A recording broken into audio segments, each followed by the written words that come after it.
Ora viva, sejam bem-vindos. Têm sido semanas de elevada volatilidade nos mercados, com quedas e recuperações fortes das cotações, e tudo isto motivado pelos sucessivos avanços e recuos de Donald Trump sobre a imposição de tarifas alfandegárias nas importações americanas. É uma situação anómala que naturalmente preocupa os investidores e que motiva este episódio especial do Investidor Inteligente. Este podcast tem um propósito informativo e didático e não representa qualquer oferta ou conselho de investimento. A Casa de Investimentos pode ter ou vir a ter posições nos títulos que são referidos.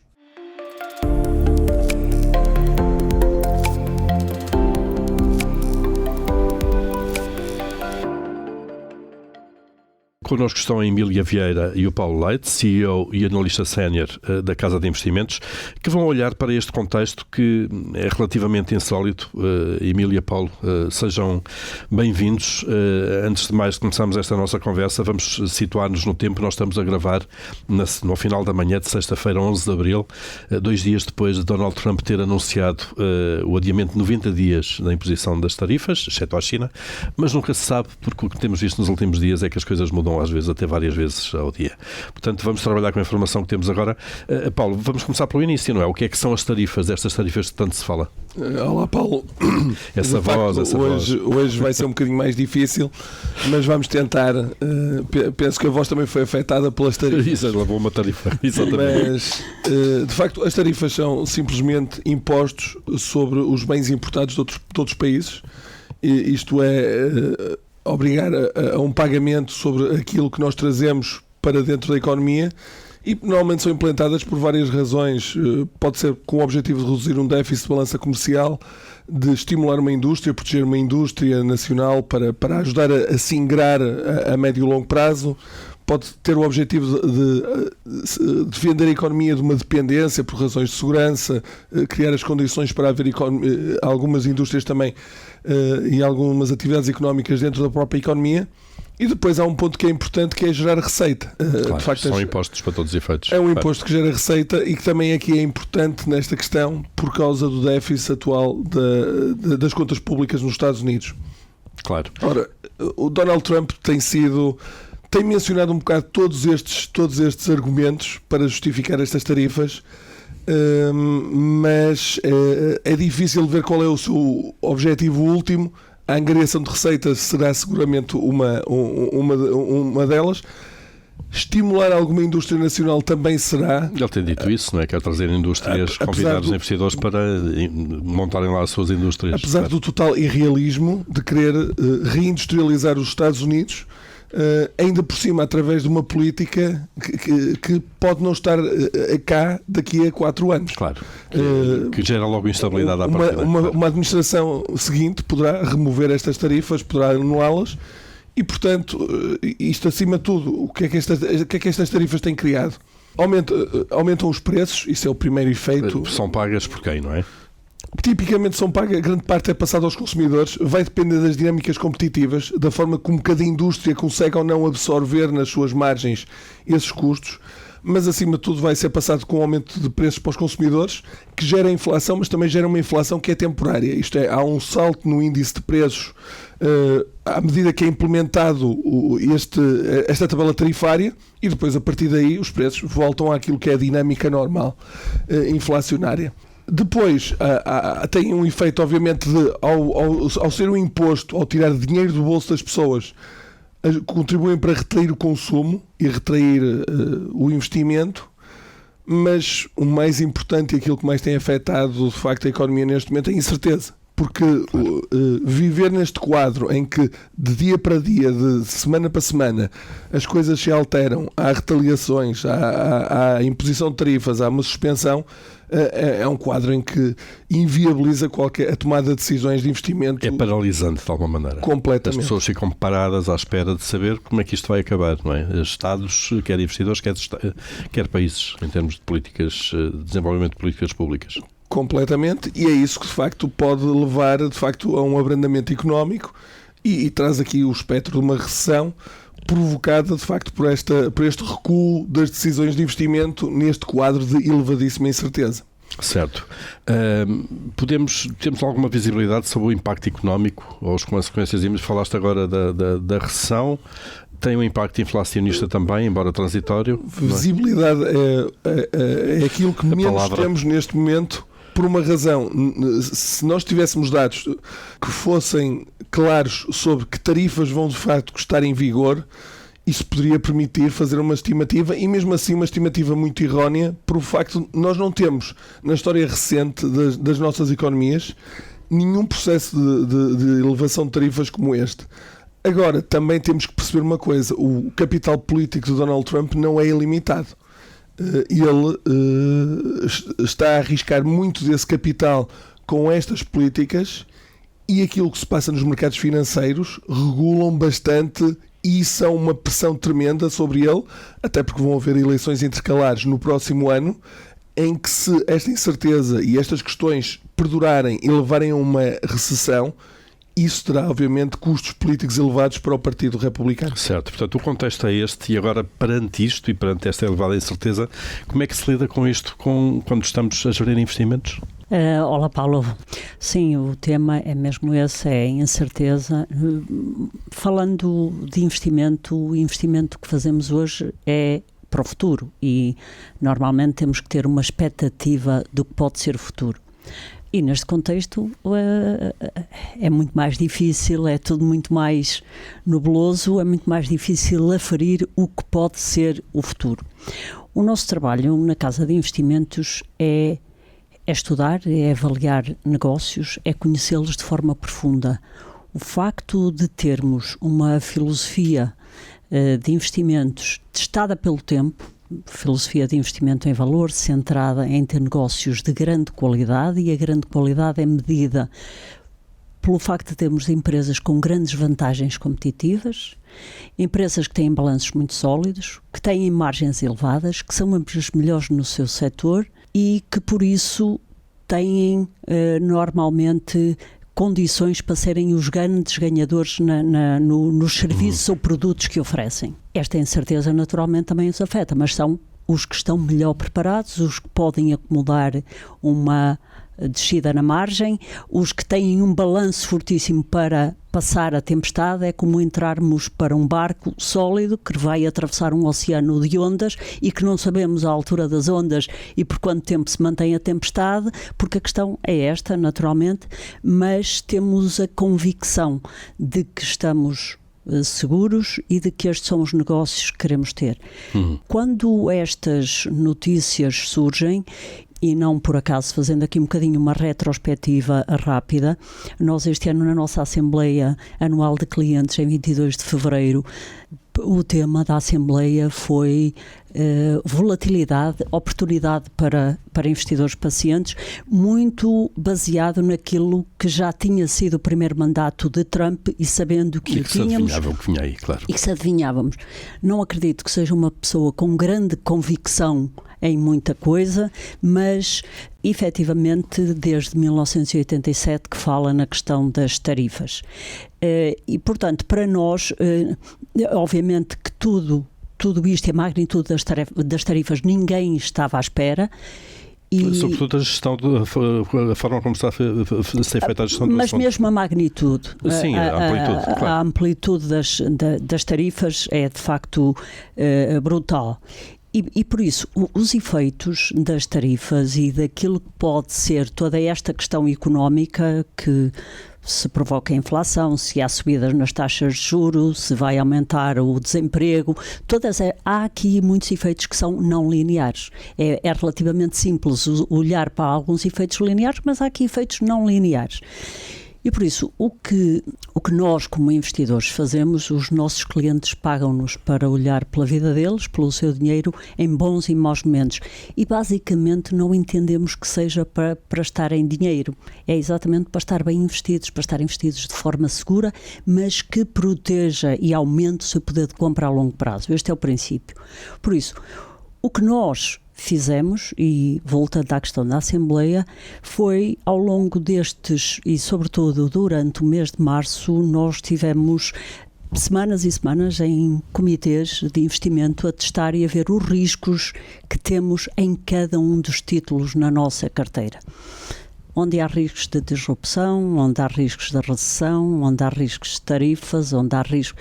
no fundo, avaliar o risco Big Tech, enfim, os avaliar vários riscos a que as empresas podem estar sujeitas. Os riscos a que estão sujeitos e, no fundo, concluímos que temos uma carteira muito forte, com ativos de qualidade excepcional, com balanços fortes. E isto não significa que não vão ser afetados. Aliás, a tecnologia normalmente nas crises é que é basicamente logo afetada. Porquê? Porque a tecnologia normalmente transaciona com múltiplos um pouco mais elevados, porque muito daquilo que é o seu valor potencial vai acontecer no futuro. Certo. Falando de uma Nvidia, de uma Google, de uma Microsoft, de uma Amazon, entre muitas outras. E, portanto, o nosso trabalho, perdendo visibilidade imediata naquilo que pode ser até o futuro, sobretudo perdemos visibilidade no que pode ser o futuro mais próximo, porque, como o Paulo referiu, o Trump tem 4 anos, serão 4 longos anos, 4 penosos anos, a fanfarronice, a sobranceirice, enfim, qualquer adjetivo do pior que se possa aplicar. De facto, não havia pessoa pior para sentar naquela cadeira, ou seria difícil encontrar uma pessoa pior para sentar naquela cadeira. Mas, efetivamente, o que é que o investidor faria hoje? Para um investidor que já está investido em ações, é garantir o quê? Há 3 pontos que eu acho que são importantes. É garantir que estamos investidos nas tais empresas que são sólidas, que têm grandes vantagens competitivas. É garantir que, se estamos investidos em ativos de taxa fixa, em obrigações, que não sejam obrigações de países ou de empresas altamente alavancadas e que sofrem com estas dinâmicas muito mais, que não temos posições em negócios com vantagens competitivas fracas e que estão altamente endividados, porque obviamente terão muito mais dificuldade. Portanto, se nós olharmos para tudo isto, hoje nós, como investidores em negócios de qualidade excepcional, nós estamos relativamente otimistas. À espera que a tempestade passe de alguma maneira. Não apenas à espera que a tempestade passe, mas aproveitando a tempestade para fazer ajustes à nossa carteira. Ou seja, nós procuramos a filosofia da forma como nós a implementamos, já é uma filosofia que pretende minimizar riscos. Quando falamos em ativos que são de grande qualidade, que têm os tais negócios, em que têm mais margens, em que têm mais vantagens competitivas, em que têm balanços mais fortes, isto é uma forma de reduzir o risco. São estas as empresas que estão preparadas. E são estas que vão comprar as que não estão, e são estas que vão comprar, ficar com o mercado daquelas que não se aguentarem, das mais frágeis, das mais pequenas. Por exemplo, se olharmos para o que pode ser o impacto das tarifas na Amazon, seguramente que há muitos pequenos comerciantes que vão ter muito mais problemas do que aquilo que tem a Amazon. E por isso, na verdade, este acaba por ser sempre um ataque a quem é mais fraco, a quem é mais pequeno, e na verdade o Trump fala para os pobres, mas governa para os bilionários. E essas empresas são os consolidadores. E essas empresas são os consolidadores. Por isso, para nós é mesmo testar e ver. A nossa carteira está equilibrada, podemos sair de alguns ativos que, sendo mais defensivos, hoje recuaram um pouco, e nós podemos levar este dinheiro e reforçar, de facto, as posições nos títulos que foram mais afetados e que têm um futuro brilhante à frente.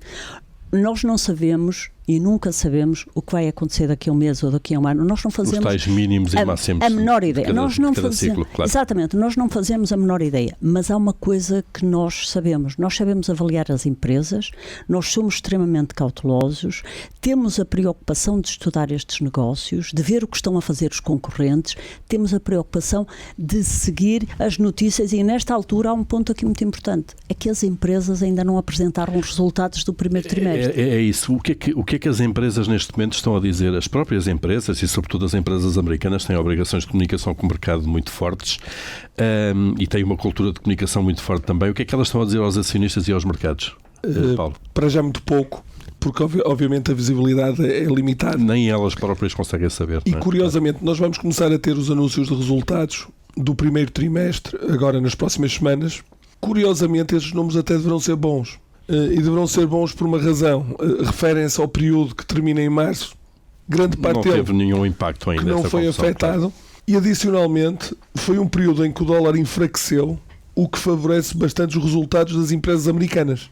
Portanto, e inclusivamente podem ter beneficiado de um efeito que é a antecipação de consumo e de algumas compras, exatamente para...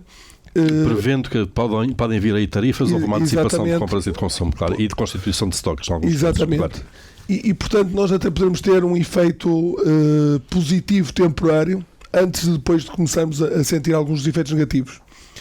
Eu penso que grande parte das empresas vai escusar-se de dar grandes indicações para o resto do ano. Obviamente há empresas mais ou menos afetadas, mas vamos ter seguramente muitas empresas a suspender aquilo que é o chamado guidance, as indicações que dão em relação ao negócio para o futuro próximo. Elas próprias vão dizer que não estão capazes de fazer essa previsão de alguma maneira. E eventualmente algumas empresas vão ver aqui uma excelente oportunidade de reajustar as expectativas, no sentido de agora tem uma excelente desculpa para dar mais notícias, para dizer não, o ambiente está complicado, vamos reduzir as nossas expectativas para o ano, para depois acabarem por bater e superarem. Que é sempre o objetivo, é sempre ficar acima das expectativas. Portanto, as empresas jogam muito também com essa gestão de expectativas. É natural que aproveitem este período para fazer essa gestão de expectativas, e diria que o que é de esperar é bons resultados, indicações muito cautelosas ou até inexistentes. Muito bem. Nós, neste momento, com a informação que temos, ninguém consegue fazer, nem digo previsões ou estimativas sobre lucros ou lucros por ação, já digo sobre performance um bocadinho menos precisas, sobre impacto disto em setores de atividade, impacto disto em empresas concretas. Nós ainda não sabemos a magnitude do que vai ser aplicado. Agora temos mais 90 dias, desde há 2 dias atrás, à espera do que podem ser estes números. Claro. E ele voltar atrás não deve espantar ninguém. Hoje de manhã a China voltou a subir a parada para 145% de tarifas sobre os Estados Unidos. É uma loucura, 145%. Portanto, não sabemos até onde é que levam isto e se vão sentar à mesa ou não, mas há uma coisa que já sabemos. Já sabemos que o Sr. Trump pode dizer amanhã a maior mentira com uma convicção de quem fala a verdade. E por isso tudo pode mudar de um dia para o outro. Por isso é que é muito mais complicado para os investidores hoje. Nós temos sempre uma frase nos mercados financeiros que é muito famosa, que é: desta vez é diferente. Perguntar. A ideia de que desta vez, claro, é diferente. Na verdade, a história financeira não se repete da mesma forma, mas rima. E o nosso trabalho, ao estudar outras crises, é exatamente perceber onde é que podem estar as semelhanças, e mesmo nós, Casa de Investimentos, que já temos 14 anos, já passamos por algumas destas crises. Pandemia, e já passamos guerra. Antes, e já passamos por 2008, não na Casa de Investimentos, mas noutros trabalhos, claro. Exatamente. Mas foi uma crise brutal muito diferente desta. É isso, os mercados ocasionalmente vão sendo impactados por crises financeiras ou por acontecimentos que são externos à economia, pandemias e por aí fora, guerras. E que sinais é que temos, de facto, desta vez, sobre a diferença ou não desses ciclos? Este ciclo é diferente porque temos esta grande imprevisibilidade de alguém que não sabemos o que pode mesmo fazer amanhã. Mas o resultado final há de ser semelhante a outras ocasiões. Temos o medo dos investidores, temos pessoas a sair das ações e a ficarem em cash que às tantas, no final, a ficarem em dinheiro ou a investirem em obrigações do Tesouro. Já vamos ver também esse tipo de ativos. E os investidores que hoje vendem para ter o conforto de estar nestes ativos que variam menos, à espera de boas notícias e de que o céu esteja mais azul e sem nuvens, obviamente que vão ter retornos medíocres, porque vão correr o risco agora de sair. Têm custos à saída, têm impostos, têm tudo isso, e depois não vão conseguir acertar no momento de mercado. Eu estive a ver uma nota que é extremamente interessante, e 2008, desde que eu trabalho há quase 36 anos no mercado financeiro, 2008 foi a pior coisa que vi, foi a pior crise financeira em 90 anos. A falência de Lehman Brothers. Sim, exatamente. E desde o máximo eu não sei se recorda, Paulo, há uma carta muito famosa do Warren Buffett que é de 16 de outubro, é um open-ed, e eu já não me lembro qual é o jornal em que ela sai. Talvez Wall Street Journal. É do Wall Street Journal. É do Wall Street Journal.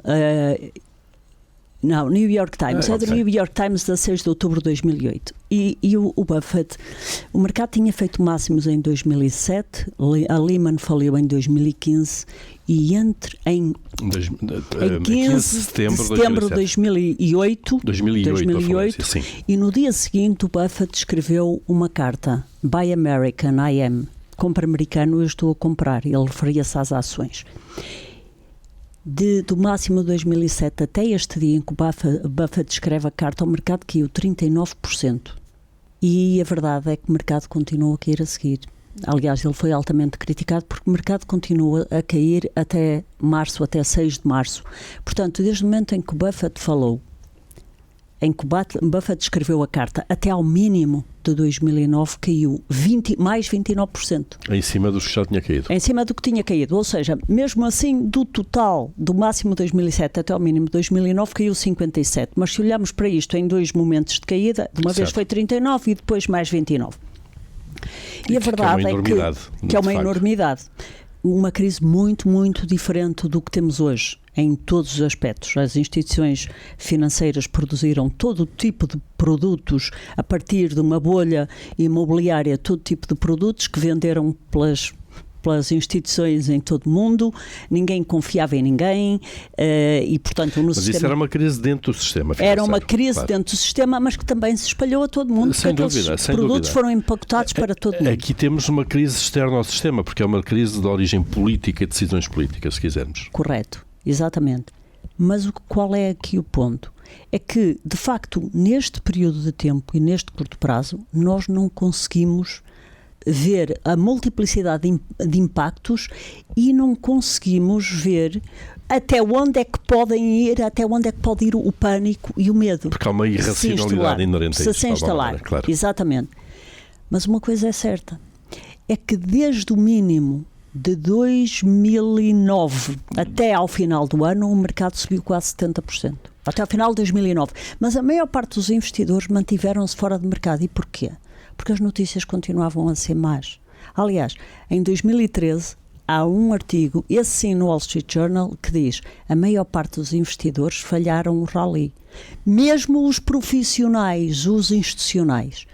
Ou seja, nós foi uma crise tão grande em que faliram mais de 700 bancos, em que foi uma crise tão grave, que foi a maior crise financeira em 90 anos, foi a segunda maior em 100 anos, depois da Grande Depressão, que de facto muitos investidores mantiveram-se muito tempo arredados porque a banca até 2016, 2017 continuou a pagar indemnizações ao Departamento de Justiça americano pelos produtos que foi vendendo. Sim. E no total ultrapassou os 300 bilhões de multas e de... Sim, portanto, e a limpar balanço e por aí exatamente. Fora, claro. O que é que nós aprendemos com as crises anteriores? Qual é a diferença? É verdade, esta é uma crise muito diferente, mas o que é que nós aprendemos? Nós aprendemos que efetivamente é seguro, que o que efetivamente é bom, o que são empresas sólidas, elas vão continuar a ser do outro lado da linha, porque vai continuar a haver gente que precisa de consumir produtos e serviços, claro. E que vão continuar a produzir. A Emília, os nomes que referiu, a recuperação do mercado desde os níveis mínimos nessa crise financeira durou quanto tempo? São os 70 e tal % de subida depois. Exato, mas entre o máximo de 2007, o mercado só recuperou tudo em cerca de 2012. 5 anos. 4 anos e tal. 4 anos e pouco. Exatamente. Ok. Exatamente. Mas esta foi de facto uma crise devastadora. Sim, com uma amplitude. Porque houve uma destruição enorme de postos de trabalho, houve uma destruição. Paulo aqui também quer acrescentar. Não, eu queria acrescentar outra perspectiva, ou um ponto que é também vai ser muito difícil de prever aquilo que vão ser os resultados da economia no próximo ano. Mas se calhar o comportamento da economia e dos resultados das empresas a 5 ou 10 anos não vão ser tão diferentes como isso.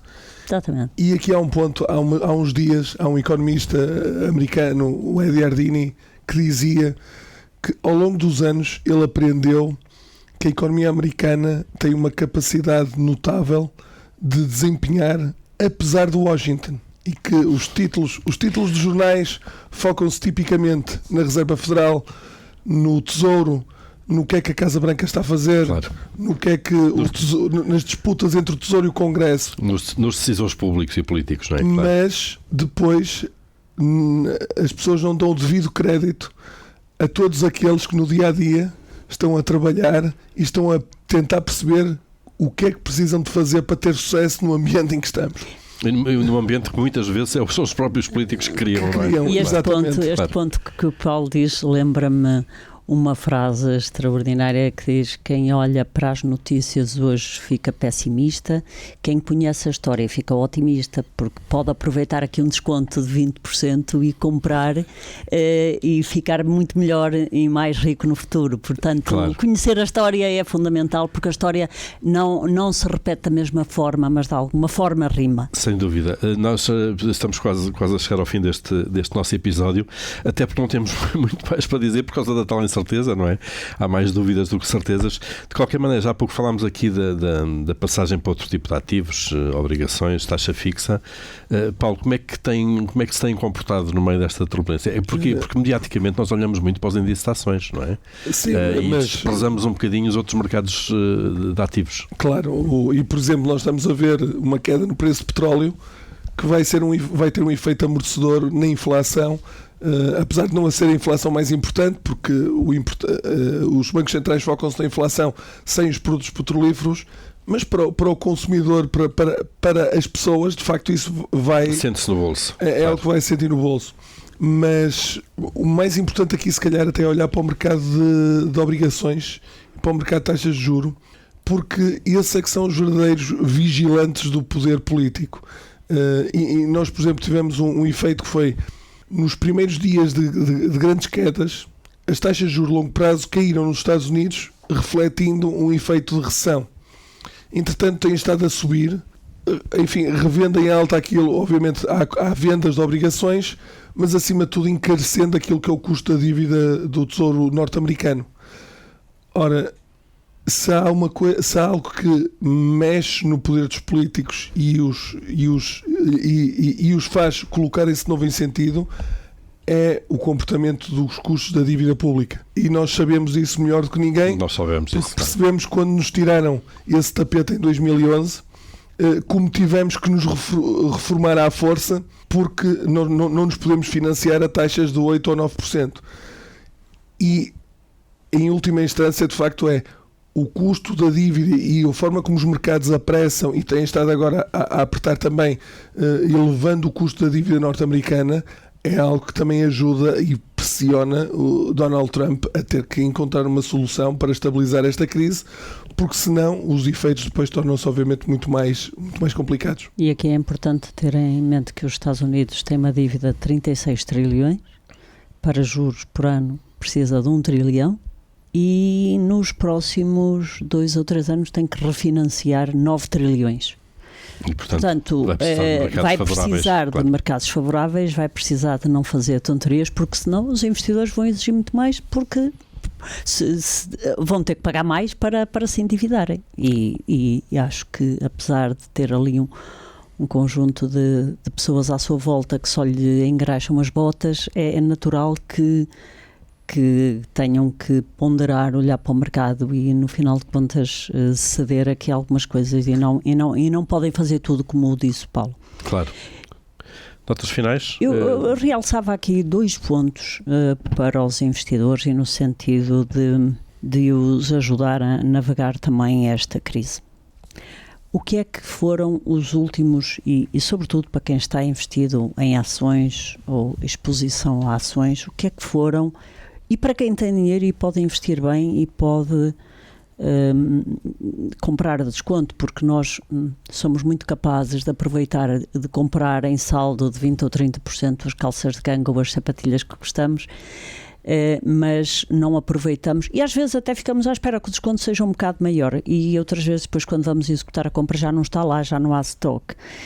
E não aproveitamos no mercado financeiro. No mercado financeiro há mais compradores quando o mercado está em máximos do que quando está em mínimos, o que é uma pena, e fazem tudo ao contrário. Diz-nos muito a nossa psicologia coletiva. Diz-nos muito a psicologia coletiva. E por isso eu gostava muito de referir, agora para fechar, o que é que foram então os últimos 30 anos. Vamos imaginar, este foi um exercício que fiz para o nosso webinar, para os nossos clientes, no dia 9, que fizemos para lhes mostrar onde estávamos e dar também a nossa visão dos factos e o que estávamos a fazer para proteger o seu dinheiro e para aproveitar oportunidades para o futuro. Para quem começou a investir em abril de 95, apanhou depois, em 2000, a crise das .com e o mercado recuou 47%. Em 2008, o mercado recuou 55%. Sempre sob o valor dos máximos de cada ciclo. Não é, isso não é acumular. Exatamente, sobre os valores máximos. No Covid recuou 34%. Foi tendo outros recuos mais pequenos, entretanto, 10% num ano é perfeitamente natural. Estes foram mais amplos. E com a guerra na Ucrânia, sobretudo com o surto de inflação, recuou 24%. Isto significa que nestes últimos 30 anos, mesmo com estes recuos, quem comprou em abril de 95 e para esta queda de mercado até terça-feira passada se manteve investido, ganhou 9,94% em média por ano e isto significa que acumulado é 1.612%. Ou seja, alguém que tivesse investido há 30 anos 100 mil euros teria 1.600.000. Multiplicou por 16 o que teve. E, mais uma vez, apesar destas quedas, claro, e já levando em conta esta queda, isto foi medido até as cotações, com as cotações de segunda-feira à noite. Certo. Nós estamos a gravar na sexta-feira, dia 11. Na sexta-feira, exatamente. Dia 8. Alguns dia 8. 7. Isto significa que, para termos melhor retornos, nós temos que pagar este preço. Quem se manteve investido durante este tempo em dinheiro ou derivados de dinheiro, que são ativos altamente arriscados, as pessoas é que não notam, mas as pessoas têm os investidores estão sempre muito preocupados com o que pagam de imposto e nós todos não gostamos nada de pagar imposto, mas há um imposto escondido que está sempre lá, que é a inflação.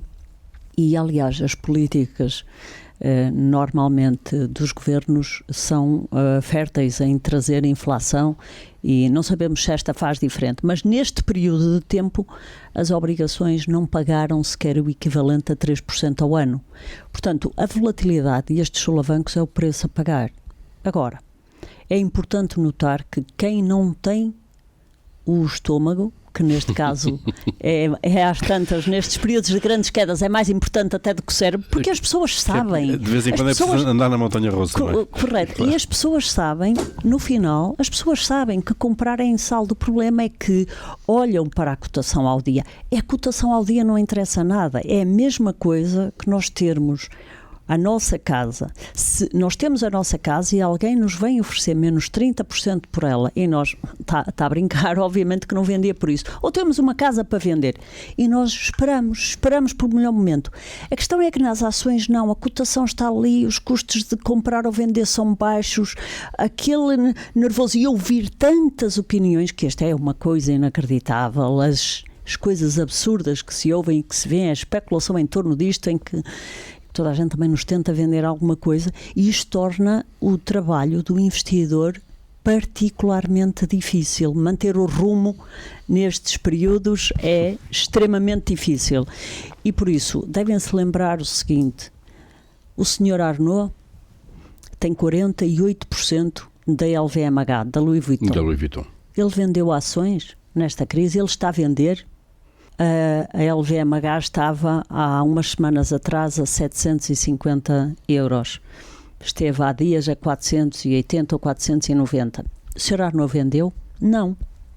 Está na empresa, tem criado aquele portfólio de empresas ao longo destes últimos 30 anos e é o homem mais rico da Europa. E portanto, porque é que nós, a olhar para aqui, a olhar para o que faz o Buffett, a olhar para o que faz o Sergey Brin ou o Larry Page, porque é que a olhar para tantos destes negócios, onde ainda está lá o fundador, como Nvidia, como Amazon, etc., e a vermos que não estão a vender, antes pelo contrário, estarão a comprar, a família Soares dos Santos em Portugal, o que é que seja, porque é que nós não conseguimos fazer o mesmo? E o nosso trabalho também com os nossos clientes é ajudá-los a perceber isto, é dar-lhes este conforto e ter sempre uma perspectiva de minimizar riscos, mas não deixar de aproveitar as oportunidades. Certo, e sempre olhar para o longo prazo. Sempre olhar para o longo prazo, obviamente. Há um ano ou dois não sabemos, mas como o Paulo disse, é altamente provável que aqueles que seriam os lucros previsíveis para a Visa, para a Mastercard, para estes negócios todos, há 3 meses atrás, para os próximos 5 anos, sejam os mesmos não para 5 ou 10 anos. Depois destes alavancos. E é isso que a história nos mostra, é que cada vez produzem lucros maiores e no final de contas, se as pessoas se portarem como um dono do negócio, porque é que nós temos a nossa empresa, se temos o nosso café, se temos a nossa lavandaria, uma pessoa que tem uma empresa têxtil ou uma empresa de metalomecânica está a vendê-la porque vem em uma recessão, não faz sentido algum. Claro, por isso é isso, desligar o computador de alguma forma e gelo nos pulsos, não é? Nestas alturas exatamente, e ler um livro e lembrarem-se, quem ouve notícias fica pessimista, mas quem conhece bem a história fica otimista. Emília, também não estrago o meu negócio. Paulo e Emília, foi um gosto esta conversa aqui a quente a propósito desta crise comercial, desta guerra comercial, a crise das tarifas. Nós, gravámos esta conversa, ou estamos a gravar esta conversa na manhã de sexta-feira, dia 11. Não sabemos o que vem por aí, ninguém saberá o que vem por aí. Se acharmos que é pertinente, voltaremos a uma conversa destas depois mais à frente, mas para já vamos ter que aguardar os desenvolvimentos disto e, entretanto, vamos continuando com o nosso podcast com os episódios regulares que vamos fazendo sobre empresas. Foi um gosto. Este foi então um episódio especial do Investidor Inteligente, o podcast da Casa de Investimentos. Voltaremos já proximamente com um novo episódio dedicado aos negócios. Até lá.